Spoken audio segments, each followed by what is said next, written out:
Здравейте хора, днес ще рейтваме сладки си. Макарони. Обичам. Да кажем второ място. Не, първо. Това преди съм си купувал, мисля, да, от Kaufland или от Lidl, и двете ги има. Хубави са, препоръчвам ви ги на второ място. Това е класика, какво да кажа, 4. Това СЕС. Коледни.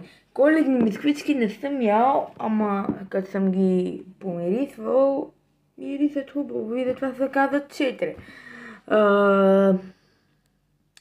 Това не знам какво е, или дъвка, или вафла, затова пишете долу в коментарите според вас какво е дъвка или вафла. Да кажем, че е вафла 5.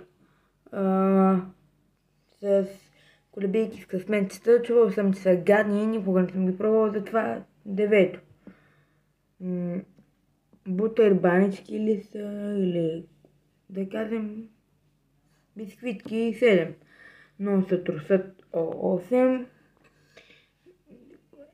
Аз толкова аз не обичам и тая глазурата отгоре, бялото и розовата глазура не ги харесвам. Аз по принцип глазура не харесвам и заради това 10 място.